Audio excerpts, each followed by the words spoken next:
TVN's newest drama is here to brighten up our Mondays. Doom at Your Service could be mistaken for a take on Goblin, but the show sets itself apart very, very quickly. There's less of a sense of portentous doom and more a feel of world weariness.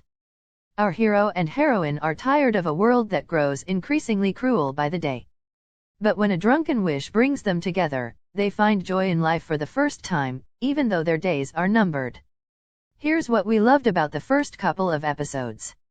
Number 1, the central idea, fate is cruel. Doom at Your Service hits the ground running with its world building, and there's an undeniable poetry to it.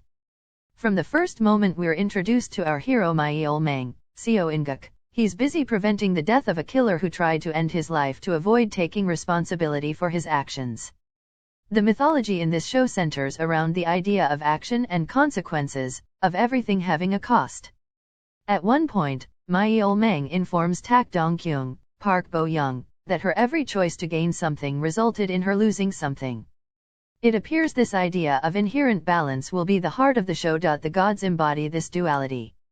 Mang is destruction, death, and all things humans fear personified, and he clearly hates it, whereas Sonyushin, literally meaning female deity, Yung Ji-so, is life and everything humans love. While Mang is able-bodied, Sonyushin is a frail young girl with a heart condition. That is the price, she tells Mang, of their existence. She suffers physically and he suffers emotionally. Also prevalent in the first couple of episodes is this idea of Sonyushin as a gardener, with this world and its people as her garden. Mang is the butterfly that touches each flower, each person. It's a pretty analogy, but the reality is that Mang is reviled.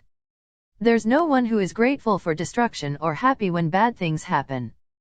That goes for Mang himself. No matter what he does, something bad happens. And if he does nothing, the world's scales demand to be evened, and so even worse things happen than if he did something. It's this idea of life as suffering and that even the deities suffer.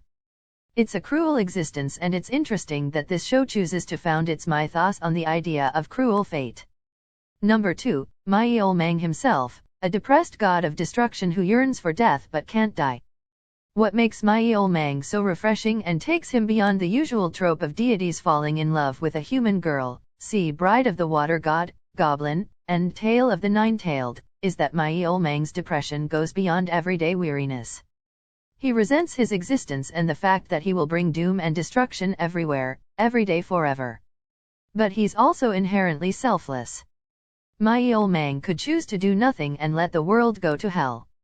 Yet, he knows the consequences, and after trying once, and it's pretty clear that attempt was more out of trauma than pettiness, he keeps going about, living, breathing, attempting to smoke, when all he brings about is evil.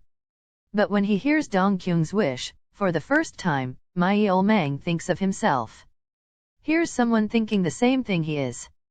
If there are no humans, then there's no reason for him to exist. He can finally fade into nothingness and doesn't have to suffer. So on the one day he can grant a human's wish, his birthday, he decides he's going to end everything so he can be free. But upon meeting this human, he finds her delightful. It's so clear that he's fascinated by how she's not begging for her life or wanting to win the lottery.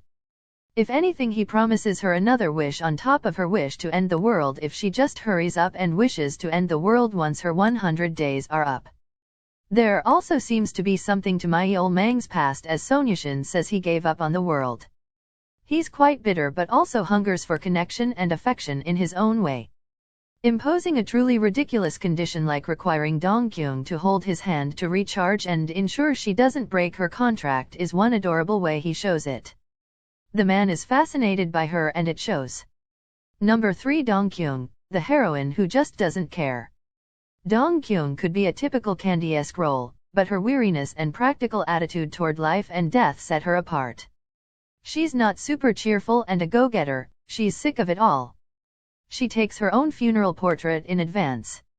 She has all the hallmarks of depression, no ambition, no dreams, just going through life because she has to. But Mang turns that all upside down. Given how mesmerizing Mang is, it's easy to wonder why Dong-kyung flees from him at first. But the Truck of Doom scene makes that all pretty clear. She's fresh off the worst day of her life and still coming to terms with the fact that she has 4 months max to live. Then, this guy shows up out of nowhere and hastens her death, so it's going to happen right that second. Unless she takes his hand and agrees to the contract he's proposing. She's basically forced into a contract where she dies and brings about the end of the world in return for a pain-free 100 days until her death. Even worse, if she breaks the contract and doesn't wish for the world to end, he'll keep her alive and bring the death that should be hers to the person she loves most. Like Mang said, he's not a good guy. But she's starting to get interested in this guy who pops up out of nowhere, helps her, seems to care about how her day went, and voluntarily created a contract that requires him to look out for her. But what if she can't keep her end of the deal? Number 4, the villain, Fate. As dislikable as Jo Dae-han, Kim Ji-suk, makes himself in the first couple episodes, he's a mere annoyance. The real villain here is Fate. Mang has knowingly set up a game where he'll lose regardless of the outcome. If Dong-kyung wishes to end the world, he'll vanish along with all the people. And if Dong-kyung refuses to end the world, then the person who dies will likely be him. But Sonyashin also seems to have something up her sleeve. She tells Mang to do his worst and that she'll set her own plans into action, so it remains to be seen on how this will work out. But until the inevitable pain hits, our main leads remain the cutest. Plus, for someone who hates humanity, Mang understands the intricacies of playing husband just fine. Our supporting characters haven't been featured much just yet. We've only seen glimpses of Cha Juik, Lee Soo-hyuk, Lee Hyun-kyu, Kang Tae-oh, and Nagna, Shin Do-hyun. But seeing as they'll be in a love triangle with each other, they'll probably provide a more human element to a show that's surprisingly tragic. With our main couple set to cohabitate, next Monday looks like it'll be a blast, because when Mang smiles like that, you know things